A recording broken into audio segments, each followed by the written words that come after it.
Mr. President, Mr. Speaker, members of the Congress, this 82nd Congress faces as grave a task as any Congress in the history of our Republic.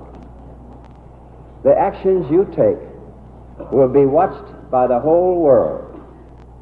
These actions will measure the ability of a free people, acting through their chosen representatives and their free institutions, to meet a deadly challenge to their way of life.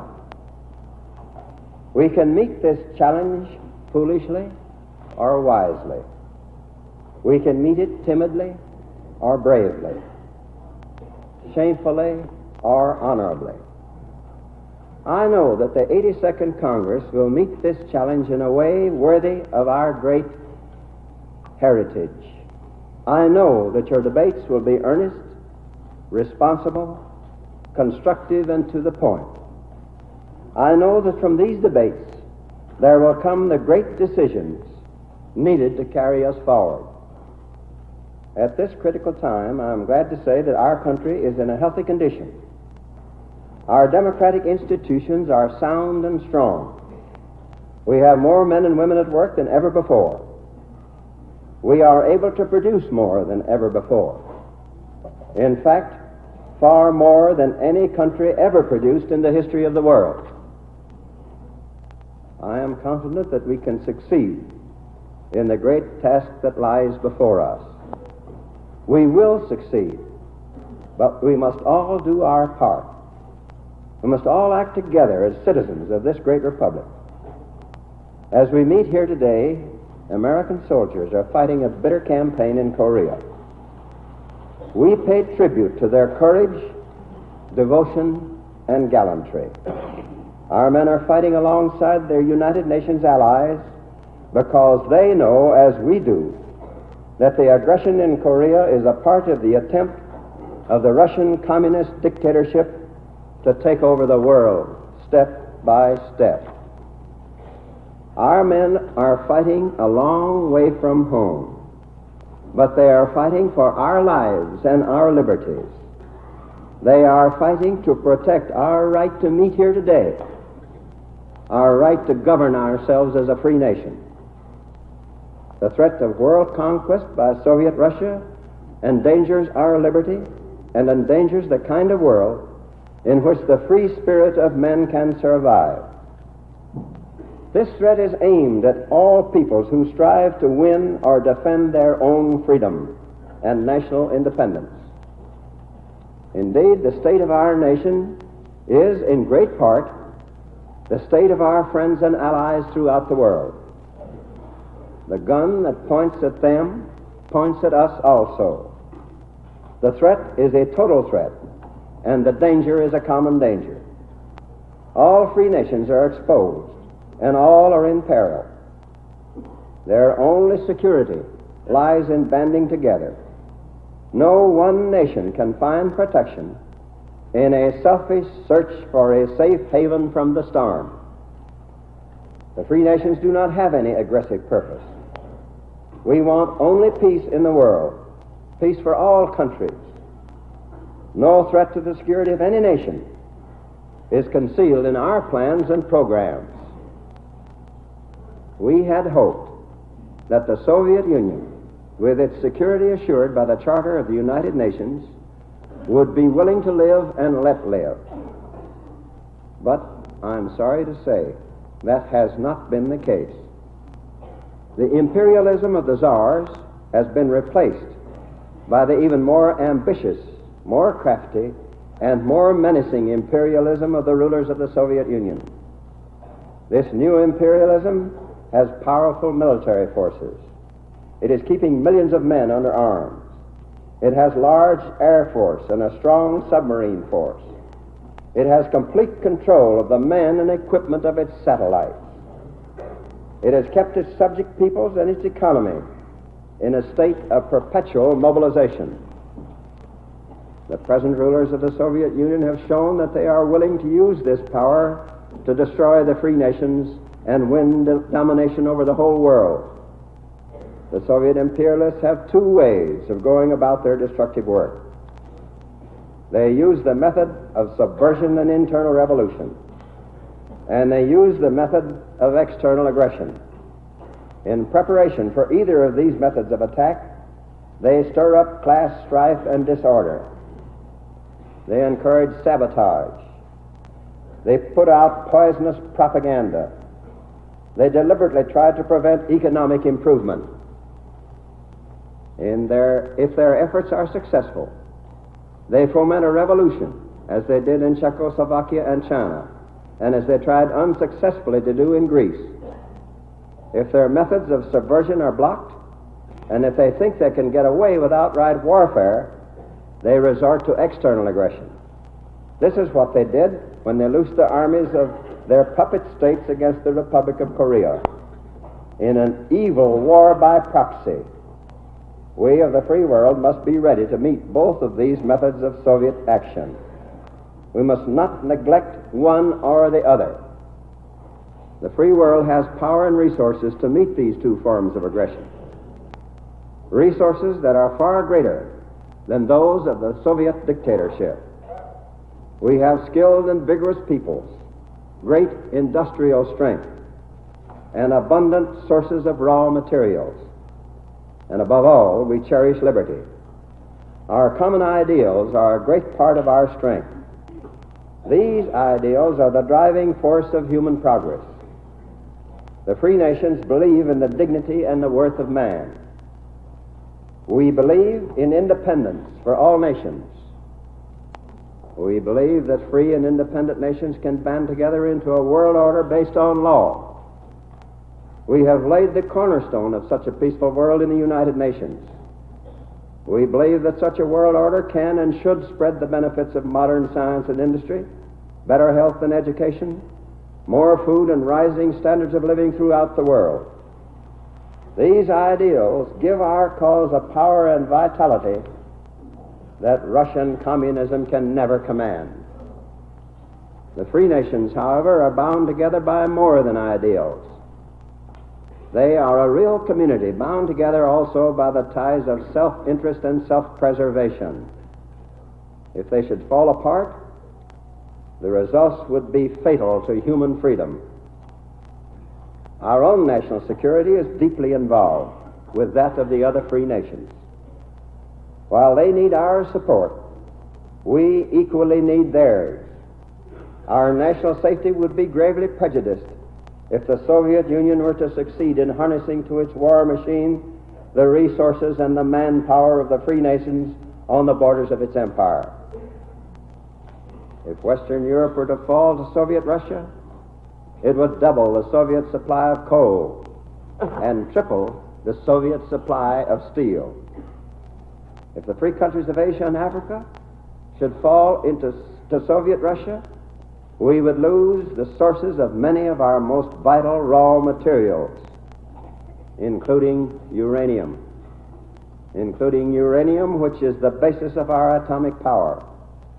And Soviet command of the manpower of the free nations of Europe and Asia would confront us with the military forces which we could never hope to equal.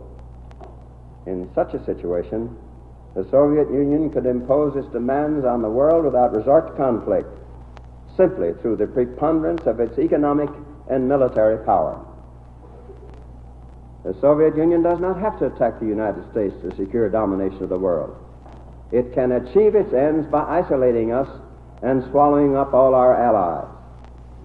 Therefore, even if we were craven enough, and I do not believe that we could be, I say even if we are craven enough to abandon our ideals, it would be disastrous for us to withdraw from the community of free nations.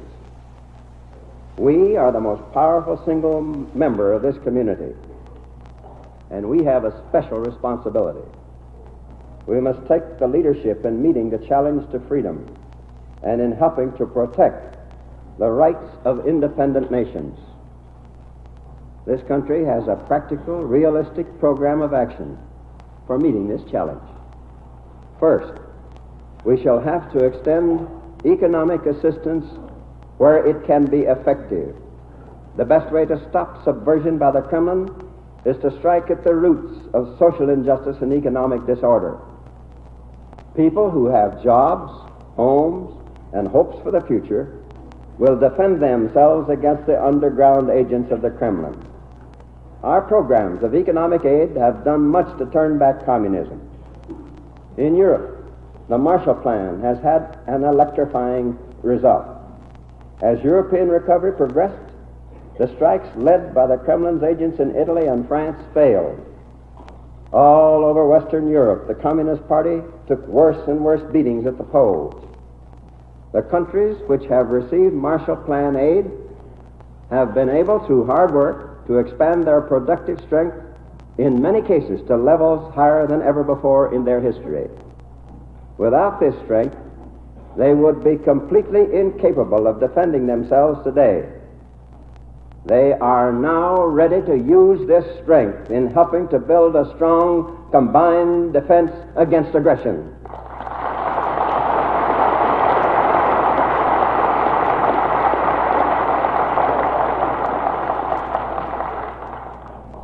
We shall need to continue some economic aid to European countries.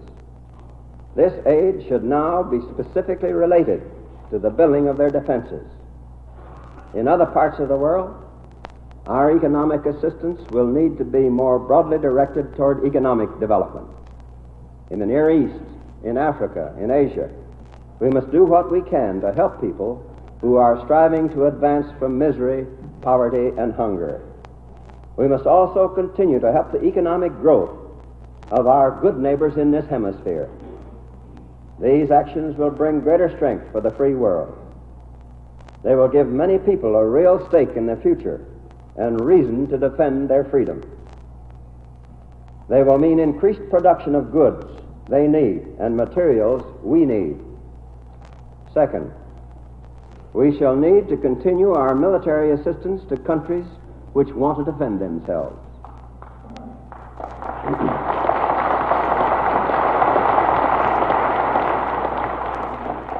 The heart of our defense effort is the North Atlantic community. The defense of Europe is the basis for the defense of the whole free world, ourselves included. Next to the United States, Europe is the largest workshop in the world. It is also a homeland of the great religious beliefs shared by many of our citizens, beliefs which are now threatened by the tide of atheistic communism. Strategically, economically, and morally, the defense of Europe is a part of our own defense.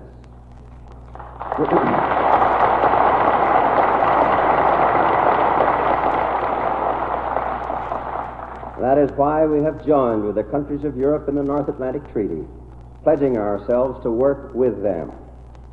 There has been much discussion recently over whether the European countries are willing to defend themselves. Their actions are answering this question.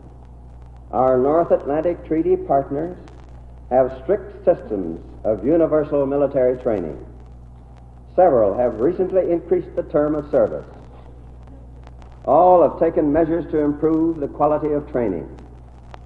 Forces are being trained and expanded as rapidly as the necessary arms and equipment can be supplied from their factories and ours.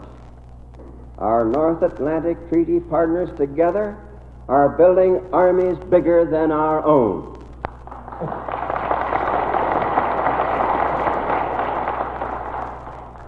None of the North Atlantic Treaty countries, including our own country, has done enough yet, but real progress is being made. Together, we have worked out defense plans. The military leaders of our own country took part in working out these plans and are agreed that they are sound and within our capabilities. To put these plans into action, we sent to Europe last week one of our greatest military commanders, General Dwight D. Eisenhower.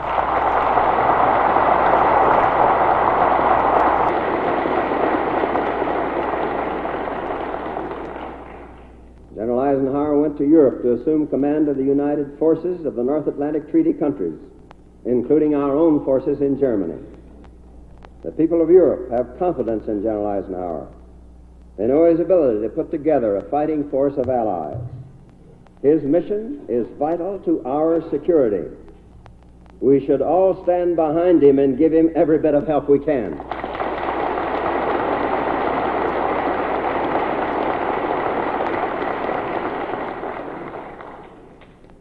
Part of our job will be to reinforce the military strength of our European partners by sending them weapons and equipment as our military production expands.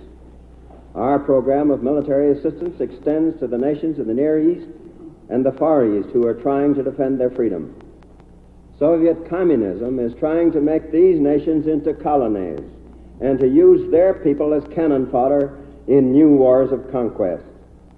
We want their people to be free men and to enjoy peace.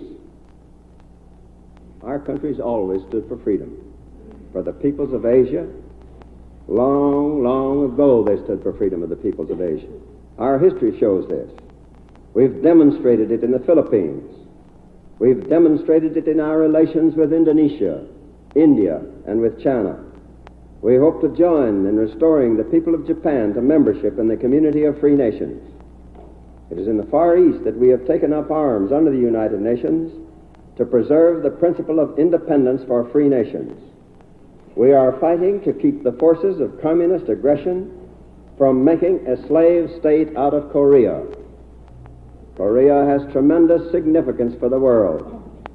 It means that free nations, acting through the United Nations, are fighting together against aggression. We will understand the importance of this best if we look back into history. If the democracies had stood up against the invasion of Manchuria in 1931, or the attack on Ethiopia in 1935, or the seizure of Austria in 1938, if they had stood together against aggression on these occasions, as the United Nations has done in Korea, the whole history of our time would have been different. The principles for which we are fighting in Korea are right and just. They are the foundations of collective security of the future of free nations. Korea is not only a country undergoing the torment of aggression, it is also a symbol. It stands for right and justice in the world against aggression, oppression, and slavery. The free world must always stand for these principles, and we will stand with the free world.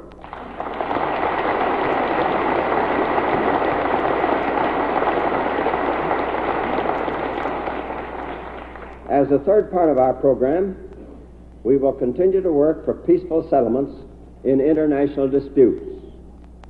We will support the United Nations and remain loyal to the great principles of international cooperation laid down in this charter. We are willing, as we have always been, to negotiate honorable settlements with the Soviet Union, but we will not engage in appeasement.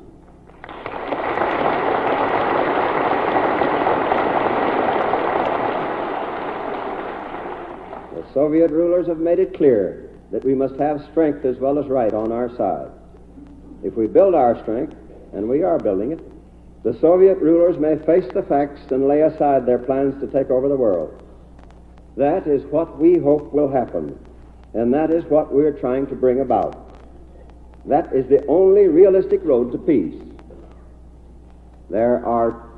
These are the main elements of the course our nation must follow as a member of the community of free nations. These are the things we must do to preserve our security and help create a peaceful world. But they will be successful only if we increase the strength of our own country. Here at home, we have some very big jobs to do. We're building much stronger military forces, and we're building them fast. We are preparing for full wartime mobilization, if that should be necessary. And we are continuing to build a strong and growing economy, able to maintain whatever effort may be required for as long as necessary. We are building our own Army, Navy, and Air Force to an active strength of nearly 3.5 million men and women. We are stepping up the training of the reserve forces and establishing more training facilities so that we can rapidly increase our active forces far more on short notice. We're going to produce all the weapons and equipment that such an armed force will need. Furthermore, we will make weapons for our allies and weapons for our own reserve supplies. On top of this, we will build the capacity to turn out on short notice arms and supplies that may be needed for a full-scale war. Fortunately, we have a good start on this because of our enormous plant capacity and because of the equipment on hand from the last war. For example, many combat ships are being returned to active duty from the mothball fleet, and many others can be put into service on very short notice. We have large reserves of arms and ammunition and thousands of workers skilled in arms production.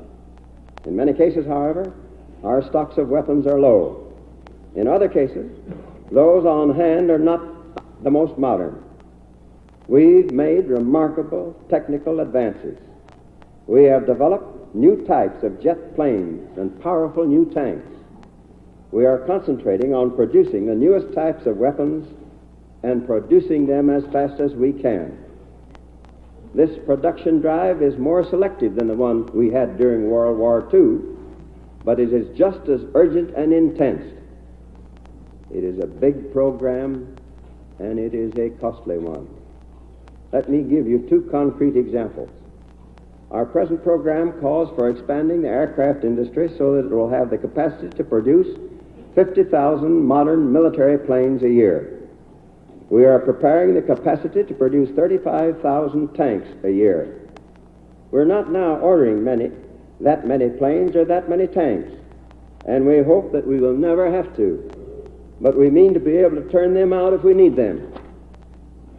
The planes we are producing now are much bigger, much better, and much more expensive than the planes we had during the last war.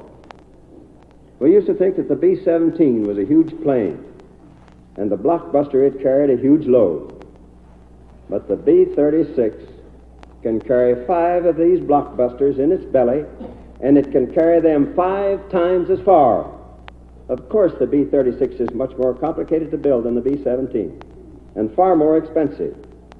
One B-17 costs $275,000, while now one B-36 costs $3,500,000. I ask you to remember that what we are doing is to provide the best and most modern military equipment in the world for our fighting forces. This kind of defense production program has 2 parts. The first part is to get our defense production going as fast as possible. We have to convert plants and channel materials to defense production. This means heavy cuts in civilian uses of copper, aluminum, rubber, and other essential materials. It means shortages in various consumer goods. The second part is to increase our capacity to produce and to keep our economy strong for the long pull. We do not know how long communist aggression will threaten the world. Only by increasing our output can we carry the burden of preparedness for an indefinite period in the future. This means that we will have to build more power plants, more steel mills, grow more cotton, mine more copper, and expand our capacity in many other ways. The Congress will need to consider legislation at this session affecting all the aspects of our mobilization job. The main subjects on which legislation will be needed are: first, appropriations for our military buildup; second, extension and revision of the Selective Service Act; third, military and economic aid to help build up the strength of the free world; fourth, revision and extension of the authority to expand production and to stabilize prices, wages, and rents; fifth, improvement of our agricultural laws to help obtain the kinds of farm products we need for the defense effort; sixth, improvement of our labor laws to help provide stable labor management relations and to make sure that we have steady production in this emergency; seventh, housing and training of defense workers and the full use of all our manpower resources; eighth, means for increasing the supply of doctors, nurses, and other trained medical personnel critically needed for the defense effort; ninth, aid to the states to meet the most urgent needs of our elementary and secondary schools. Some of our plans will have to be deferred for the time being. but we should do all we can to make sure our children are being trained as good and useful citizens in the critical times ahead. 10th, a major increase in taxes to meet the cost of the defense effort.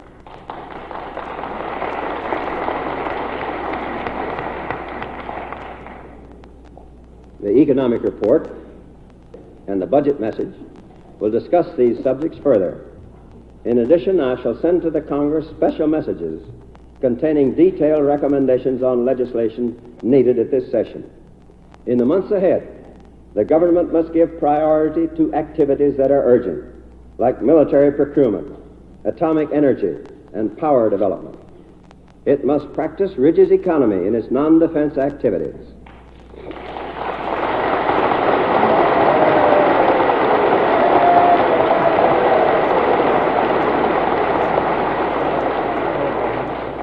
Many of the things we would normally do must be curtailed or postponed. But in a long-term defense effort like this one, we cannot neglect the measures needed to maintain a strong economy and a healthy democratic society.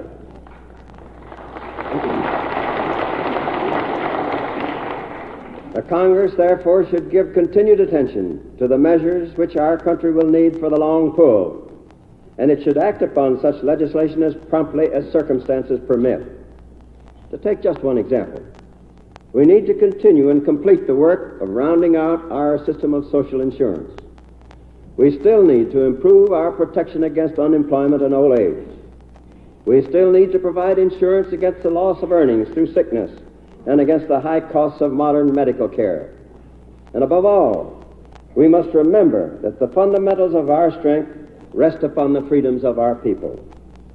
We must continue our efforts to achieve the full realization of our democratic ideals. We must uphold the freedom of speech and the freedom of conscience in our land. We must assure equal rights and equal opportunities to all our citizens.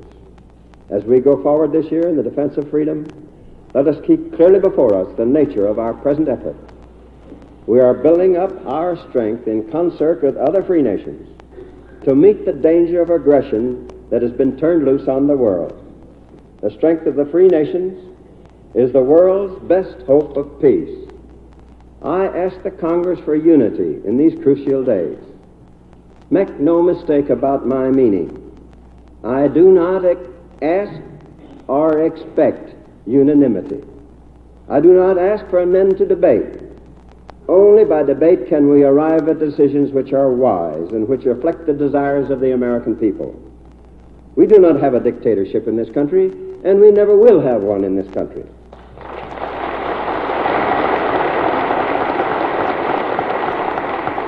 When I request unity, what I'm really asking for is a sense of responsibility on the part of every member of this Congress. Let us debate the issues, but let every man among us weigh his words and his deeds. There's a sharp difference between harmful criticism and constructive criticism. If we are truly responsible as individuals, I am sure that we will be unified as a government. Let us keep our eyes on the issues and work for the things we all believe in. Let each of us put our country ahead of our party and ahead of our own personal interests.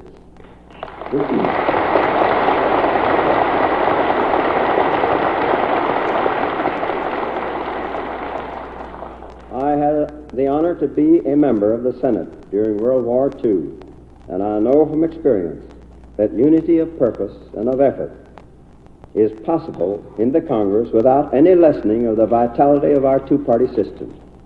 Let us all stand together as Americans. Let us stand together with all men everywhere who believe in human liberty.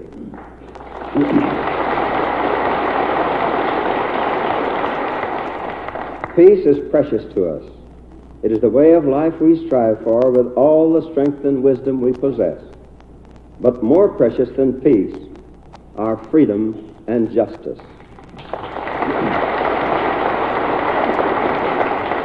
We will fight, if fight we must, to keep our freedom and to prevent justice from being destroyed. We will fight, if fight we must, to keep our freedom and to prevent justice from being destroyed. These are the things that give meaning to our lives and which we acknowledge to be greater than ourselves. This is our cause: peace, freedom, justice. We will pursue this cause with determination and humility, asking divine guidance that in all we do we may follow the will of God.